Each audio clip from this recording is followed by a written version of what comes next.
A paz de Cristo para a tua vida, meus irmãos. Tudo bem, irmãos, irmãs, professoras e professores, superintendentes, coordenadores da escola dominical, pastores, dirigentes de congregação e todos os envolvidos com a escola dominical, principalmente com o universo jovem e adolescente. Tudo bem com vocês? Como está sendo a sua semana? Olha, eu estou aqui muito alegre por tudo que Deus tem feito. Estamos chegando no meio do segundo trimestre do ano 2017. Graças a Deus, Deus tem nos abençoado, tá certo? Você já me conhece, eu sou o Denão. Se você não me conhece, sou o Denis Pereira, diácono da Assembleia de Deus em Campinas, conhecido aí como Denão pela meninada, atuando há mais de 20 anos com jovens e adolescentes.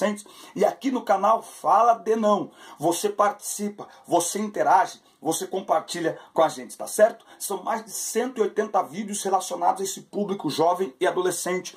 Vídeos sobre sexualidade, sobre relacionamentos e, claro, vídeos da escola bíblica dominical. E tem novidades vindo por aí. Eu vou fazer aqui algumas mudanças. Os vídeos da escola dominical, principalmente, eles não podem ser uma muleta para o professor. Eles têm que ser um incentivo, uma motivação para quem está começando ou para quem está meio que perdido no meio do trimestre, tá certo? Então, a partir de hoje, a gente vai ter aqui algumas mudanças pontuais, porque a ideia desses vídeos é lhe ajudar a dar a sua aula. E para isso, você precisa desenvolver a sua técnica, a sua habilidade.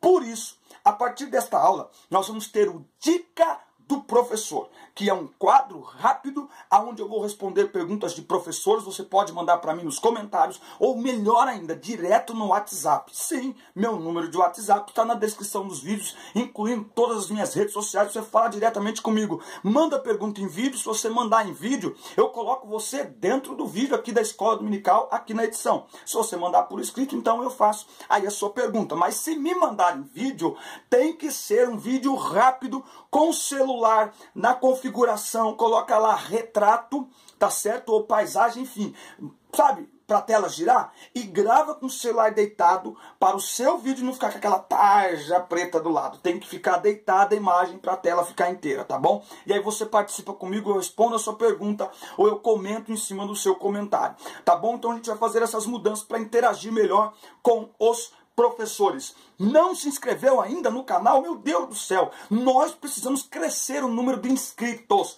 Agora o negócio é número de inscritos. Nós estamos chegando a 3.000, não chegamos ainda porque você não se inscreveu. Inscreva-se no nosso canal, deixe o sininho de notificações ligado, ativado, porque toda vez que eu postar vídeo novo, você será avisado em primeira mão para receber aí o nosso conteúdo. E se inscreva no canal, manda para todo mundo, compartilha na sua rede social, compartilha nos grupos de WhatsApp, compartilha nos grupos de EBD da sua igreja. Vamos semear a palavra de Deus, tá certo? Falando de grupos do WhatsApp, temos 2 grupos de professores do Brasil e do exterior que estão conosco, compartilhando conhecimento, compartilhando as aulas, compartilhando notícias, compartilhando livros, compartilhando revistas em PDF. Mas não coloque o seu número nos comentários dos vídeos, tá certo?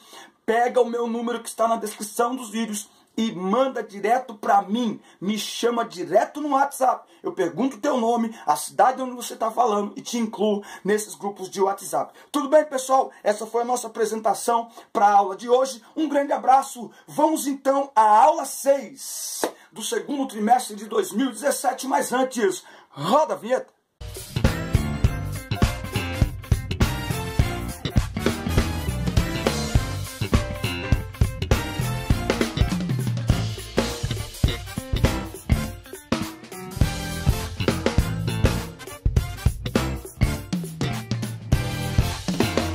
Dica do professor. Uma professora, nos nossos grupos de WhatsApp, ela fez um comentário. E o comentário dela é muito pertinente. E acredito que é um comentário que tem muita gente na mesma condição. Bom, ela está começando a dar aulas agora, nesse trimestre. E ela diz o seguinte: não sei dar aula. Sou muito tímida, tenho medo, não sei dar aula. Então vamos lá. Primeira coisa, a Bíblia diz: se é ensinar, que haja dedicação ao ensino. Ou seja, ensinar é uma habilidade. Se é uma habilidade, pode-se aprender e se aperfeiçoar. O melhor professor não é aquele que acha que sabe tudo, mas aquele que está sempre pronto a aprender e a se reinventar. Eu trabalho com esse público, eu trabalho com escola dominical há mais de 20 anos, mas a cada trimestre, a cada aula, a gente tem que se reinventar. Continua me acompanhando no canal, aí você vai ver algumas coisas diferentes já a partir desta aula. Então, primeira coisa, entenda, ensinar é uma habilidade. Então, eu aprendo, aprendi e continuo aprendendo, e você não é diferente de mim. Não sou melhor do que você, nem ninguém é melhor do que você. Todo mundo já esteve exatamente onde você está, com essa sensação de insegurança, com essa sensação de que não vai conseguir, mas haja dedicação, dedique-se a aprender e a aperfeiçoar o seu aprendizado. Há sempre algo novo para aprender e todos somos capazes de aprender a ensinar, tá certo? Segunda dica que eu quero dar a você, leitura. A leitura enriquece o nosso vocabulário. É inadmissível um professor que não lê, não combina ensinar e não ler. Ler o quê? Ler a Bíblia. E ler não é uma questão de gosto, é uma questão de necessidade. Ler a palavra de Deus é a primeira coisa. Ler o quê? A revista. Segunda coisa, prestar atenção na atualidade. O que está acontecendo fora do campo espiritual, eclesiástico da igreja, é o ponto de partida, é o ponto de conexão para iniciarmos a aula.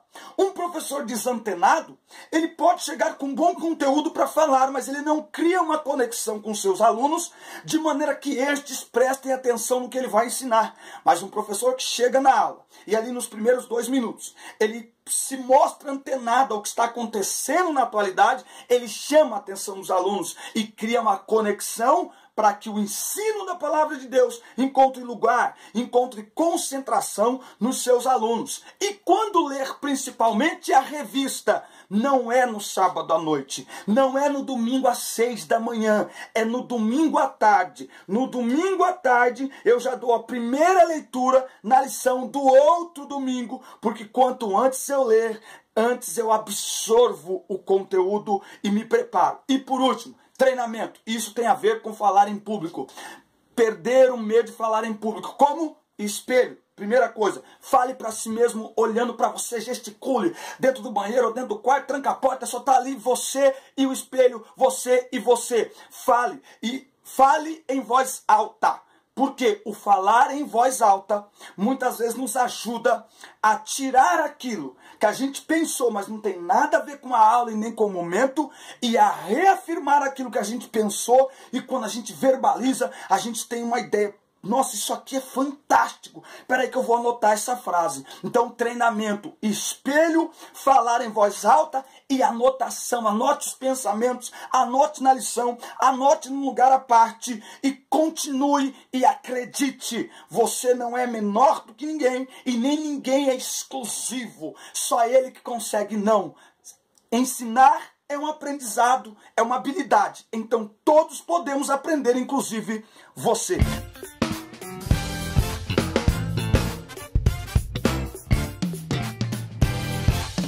Aula 6 na classe de adolescentes.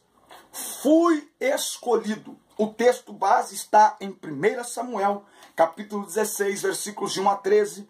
O versículo 13 diz assim: Samuel pegou o chifre cheio de azeite e ungiu Davi na frente de seus irmãos.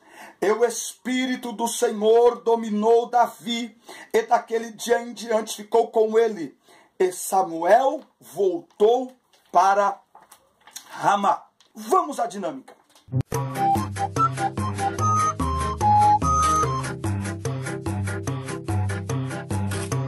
A paz do Senhor a todos, pessoal. Tudo bem? Bom, gente, hoje é o dia da dinâmica. Meu pai pediu para apresentar esse vídeo para vocês hoje. Primeiramente, você vai precisar arrumar caixas de variados tamanhos, caixas de papelão, caixas de madeira, o que você tiver aí na sua casa. Você vai separar um tanto de caixas, você vai preencher com coisas legais. Chocolate, bombom, o que você achar que as pessoas gostariam muito de ganhar. E a outra parte das caixas, você vai preencher com coisas que não tem utilidade nenhuma. Por exemplo, cebola, alho, papel amassado, pedra. Usa sua criatividade, areia, coisas chatas. A parte boa você vai embrulhar com coisas feias, por exemplo, pacotes de pão, papel higiênico, jornal. E o restante, que for que tiver com as coisas ruins, você vai embrulhar com embrulhos lindos, maravilhosos, que a pessoa vai bater o olho, vai falar, nossa, que lindo, eu quero aquilo, deve ter uma coisa bem legal lá dentro. Enfim, você vai embaralhar as caixas, colocar intercalado, assim, do jeito que você achar melhor. E vai pedir para os seus alunos, cada um escolher uma sem pôr a mão, sem ver o que tem dentro, só pela embalagem. Feito isso, cada um com a sua caixa, você vai perguntar qual foi o motivo da escolha. Depois que eles responderem, diga o nome da brincadeira. As aparências enganam. A maioria das pessoas vai dizer que escolheu porque o embrulho estava bonito, porque pensou que por ser uma coisa tão chamativa, dentro de ver uma coisa bem legal. E pode ser que uma minoria diga que escolheu aquele porque pensou que podia ser uma pegadinha. Enfim, depois da resposta, você vai dizer o nome da brincadeira e vai dar a moral da história. Com isso, a gente aprende que nós tendemos a escolher as coisas pelo que tá por fora, pelo que aparenta, porque geralmente a coisa é mais bonita, é mais legal, é mais divertida, é mais interessante. Mas isso pode nos levar a fazer escolhas erradas. E é por isso que nós temos que orar pedindo discernimento a Deus, porque Deus não olha a embalagem, Deus não olha o que está por fora, porque Deus é poderoso para analisar o interior. Deus é poderoso para sondar os corações e as intenções, coisas que nós humanos não podemos fazer.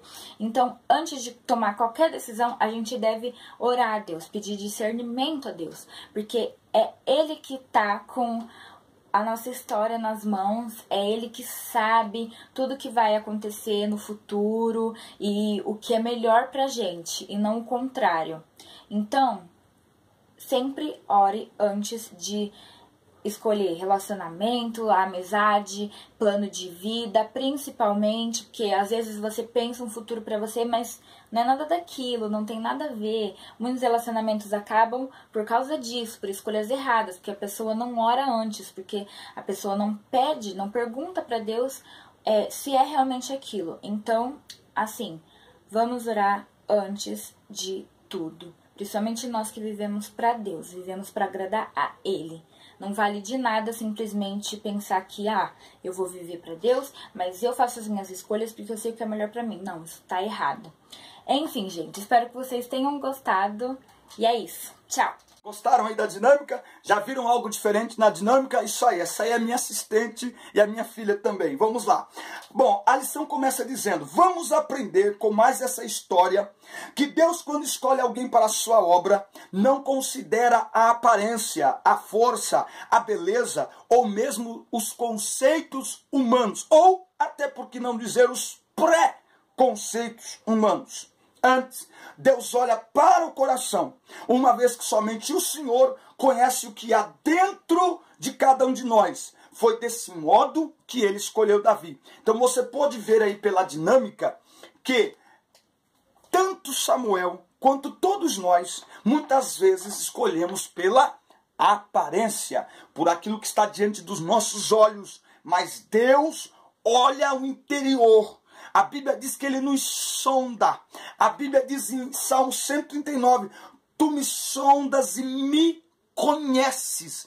Antes que a palavra seja verbalizada, o Senhor já conhece todos os meus pensamentos. Em Hebreus 4:12, a Bíblia diz que a palavra é viva e eficaz, mais penetrante do que qualquer espada de dois gumes, e penetra até a divisão da alma e do espírito, e é apta para discernir pensamentos e intenções do coração. Então, para Deus, conta a intenção, a motivação, o que tem dentro do nosso coração. E é sobre isso que essa lição vai tratar, entre outras coisas, na aula de hoje.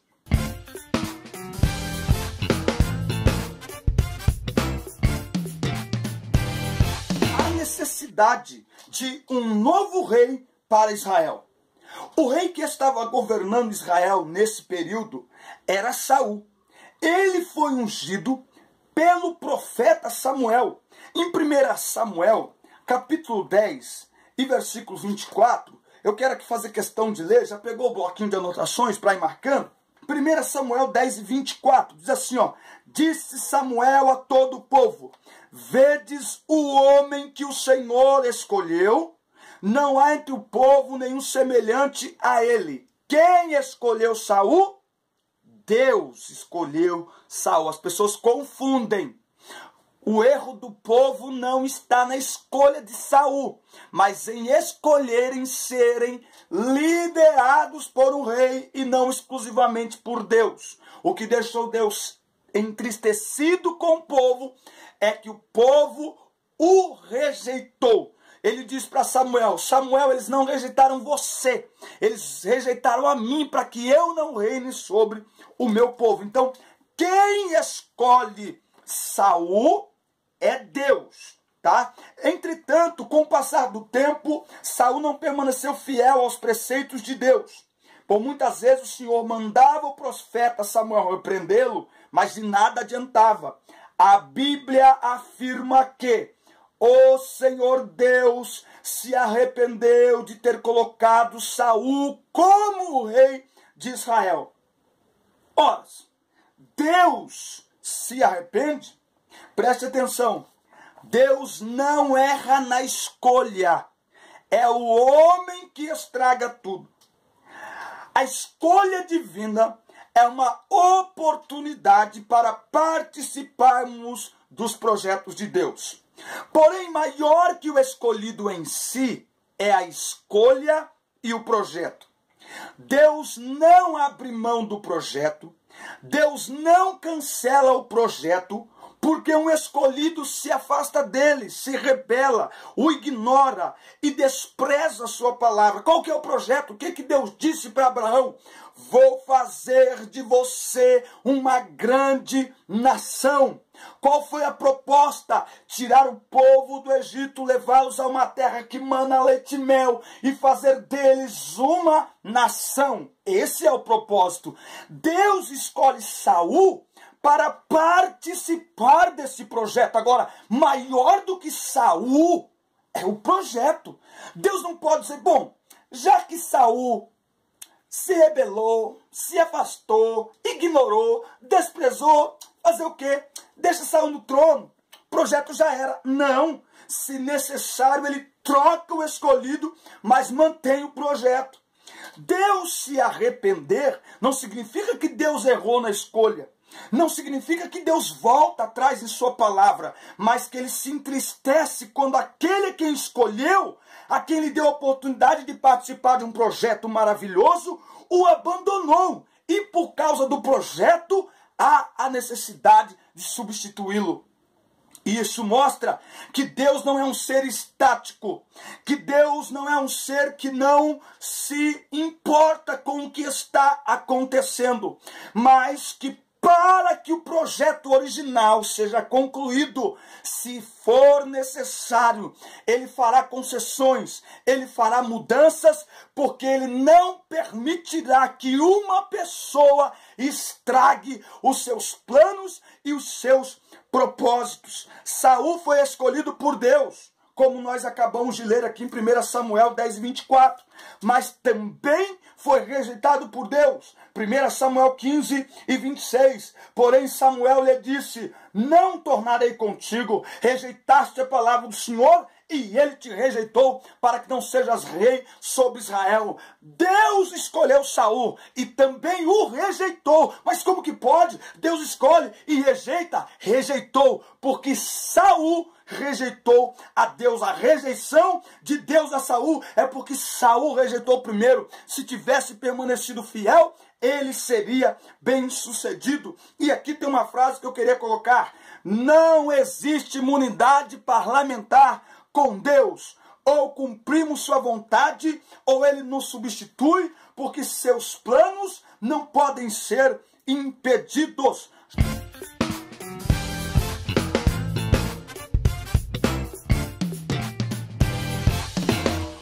menor de seus irmãos. Nós conhecemos a história.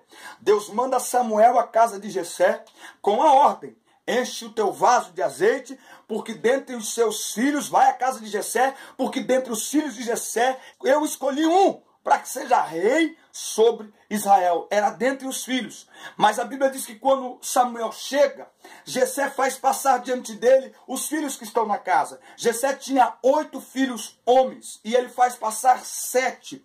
Muitos deles bonitos, valentes. 3 deles eram soldados do exército de Saul. E quando passam todos, num primeiro momento, a ideia de Samuel, ao olhar pela aparência, pelo porte físico, ele diz: é esse o escolhido do Senhor. Mas Deus diz: ei, Samuel, não te precipites, calma. Eu não escolho como o homem escolhe. O homem escolhe pelo que vê. Eu escolho pelo que o homem não vê, mas eu vejo. Eu vejo no interior, eu vejo o coração. Não escolhi estes. E então Samuel pergunta: ei, acabaram-se os seus filhos? Ou acabaram-se os mancebos? Acabaram-se os jovens? Porque quando Deus fala, Deus não erra na escolha. Ele diz que era dentre os filhos de Jessé, então é dentre os filhos de Jessé. E aí Jessé vai dizer: olha, falta o menor. O menor, ainda tem o menor. Ele está no campo, apacentando as ovelhas. O menor dos seus irmãos, o menor em idade, tamanho e importância. Davi era odiado por seus irmãos. Ficava no campo cuidando das ovelhas malhadas. Não se sentava comumente na mesa para fazer as refeições como os demais. Preste atenção. Davi estava afastado das pessoas que deveriam amá-lo, mas na solidão do campo vivia em íntima comunhão com Deus. Leia o Salmo 23. Medite no Salmo 23. O Salmo 23 reflete a experiência dele no campo. O Senhor é meu pastor, não me faltará. Deitar-me fazem verdes pastos, guia-me mansamente a águas tranquilas. Do que Davi está falando? Do dia a dia com as ovelhas. E ele percebe que o cuidado que ele tem com as ovelhas é o cuidado que Deus tinha com ele. Ninguém me quer, ninguém me aceita, me desprezaram dentro de casa, mas o Senhor é o meu pastor. E se você não sabe, saiba que no original não é e nada me faltará, é e ele não me faltará. Posso ser desprezado, colocado para fora de casa, odiado pelos familiares, mas eu tenho o Senhor como meu pastor e, portanto, não sinto falta daquilo que me falta. Tá certo? Então ele vivia em íntima comunhão com Deus. Preste atenção nessa frase. O desprezo sofrido por Davi fortaleceu o seu caráter. Lecionamos para jovens, ministramos para adolescentes. Esta é uma geração muito vulnerável. Esta é uma geração que não consegue superar traumas e enfrentar os conflitos do dia a dia. Então, qual é a lição que nós aprendemos aqui com Davi? Transformar dor em experiência. Aquilo que nos fere pode ser aquilo que nos fortalece, pois as feridas no corpo ativam um sistema de defesa do organismo e reage se fortalecendo para proteger e curar o corpo. As feridas do coração podem ser curadas por uma alma confiante no Senhor, que não se abala com os conflitos, mas que os enfrenta e os supera, tornando-se cada vez mais forte e resistente. Deus usou toda essa trajetória triste e solitária de Davi para preparar o seu caráter. Ministro isso a você, ministre isso aos seus alunos. Deus transforma nossas dores em história de superação. Aleluia!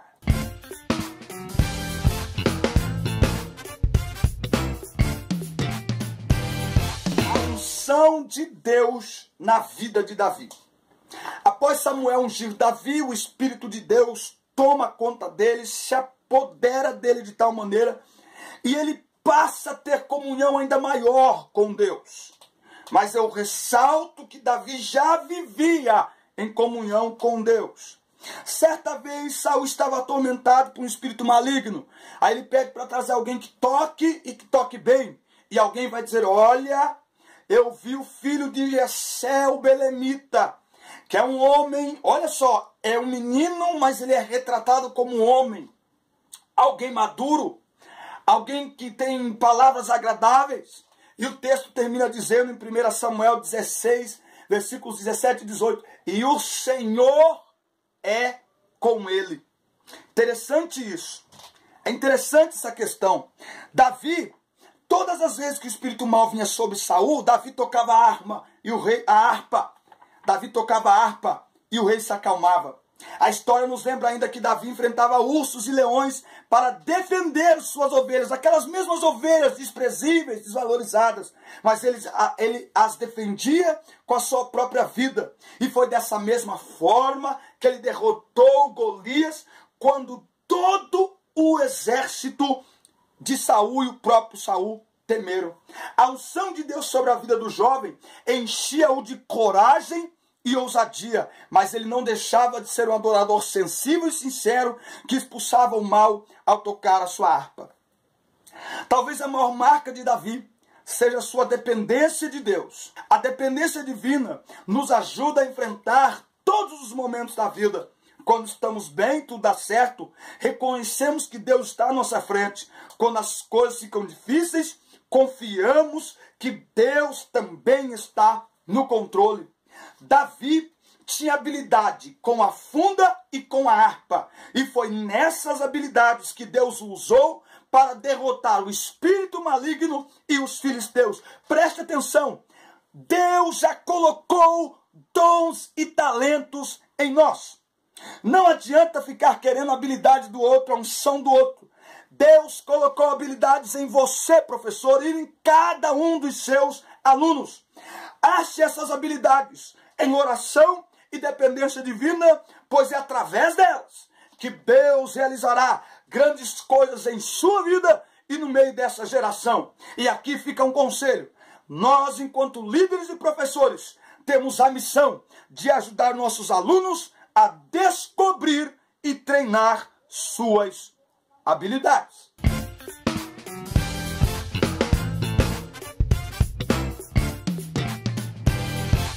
Um homem segundo o coração de Deus. Davi era um homem segundo o coração de Deus, pois ele agradava ao Senhor em tudo. Não foi à toa que Deus o escolhera para ser rei de Israel. Davi era sincero com Deus até mesmo em suas fraquezas e necessidades. Veja, alguém sincero diante de Deus até nas fraquezas e necessidades. Vamos ver aqui, ó. Salmo 32. Bem-aventurado aquele cuja transgressão é perdoada e cujo pecado é coberto. Bem-aventurado o homem a quem o Senhor não atribui pecado e em cujo espírito não há engano. Enquanto me calei, envelheceram os meus ossos pelo meu bramido o dia todo. Pois de dia e de noite a tua mão pesava sobre mim e o meu humor se tornou em sequidão de estio. Confessei-te o meu pecado e a minha maldade não encobri. Disse, confessarei ao Senhor as minhas transgressões, e tu perdoaste a culpa do meu pecado. Portanto, alguém segundo o coração de Deus é alguém que abre o coração para Deus, mesmo quando peca, mesmo quando erra. Talvez essa seja a diferença de Davi para Saul, porque Davi também pecou, mas Saul não se arrependeu, Saul não se curvou, Saul não se humilhou, e isso vai além de ser rejeitado como rei. A Bíblia diz, eu te rejeitei para que não sejas mais rei sobre Israel. Então até o momento de sua morte, Saul teve a oportunidade, como homem, de se arrepender, de se humilhar. Mas, biblicamente, não há nenhuma demonstração que ele tenha feito isso. Mas Davi não. Ele errou, até tentou esconder. Mas quando o profeta chegou e disse, é você, ele se humilhou, ele confessou e ele buscou o perdão. Não tem dúvidas em dizer que a maior necessidade dessa geração de adolescentes e jovens é desenvolver um relacionamento pessoal e diário com Deus por meio da oração e meditação em sua palavra. Deus tem muito a fazer através de nossas vidas, mas precisamos ser pessoas segundo o seu coração como Davi. Não é alguém perfeito, mas alguém que reconhece suas fragilidades e pecados, que não se esconde de Deus, mas se aproxima dele, pois sabe que só nele há perdão, força e poder. Pois Deus escolhe os imperfeitos para nos aperfeiçoar pelo seu poder. 2 Coríntios, capítulo 12. 2 Coríntios capítulo 12, versículo 9. A minha graça te basta, pois o meu poder se aperfeiçoa na fraqueza. Portanto, de boa vontade me gloriarei nas minhas fraquezas, para que em mim habite o poder de Cristo. Ser fraco, ter fraquezas, não é agir com fraqueza, não é agir de maneira fraca, de propósito ser fraco, mas reconhecer que forte é Ele, que grande é Ele, que poderoso é Ele. E, portanto, quando caímos, quando pecamos, nós reconhecemos a sua grandeza e o seu poder para nos perdoar. Então vamos a Ele e não escondemos o nosso pecado e não escondemos as nossas fragilidades. Tiago, capítulo 2. Capítulo 1, Tiago, capítulo 1, versículo 2. Meus irmãos, tende por motivo de grande gozo passardes por provações, sabendo que a prova da vossa fé desenvolve perseverança. Ora, a perseverança deve terminar a sua obra, para que sejais maduros e completos, não tendo falta de coisa alguma. As nossas fragilidades, as nossas fraquezas, a nossa dependência de Deus serve para que Ele aperfeiçoe o seu poder em nós, para que Ele nos amadureça espiritualmente, para que Ele nos ensine, para que Ele nos fortaleça. Amém, meus queridos? Essa foi então a aula 6 na classe de adolescentes. Fui escolhido. Deus abençoe sua classe, seus alunos, sua casa, sua família. Um grande abraço, fique na paz, boa semana, boa aula. Deus te abençoe. Valeu e até a próxima.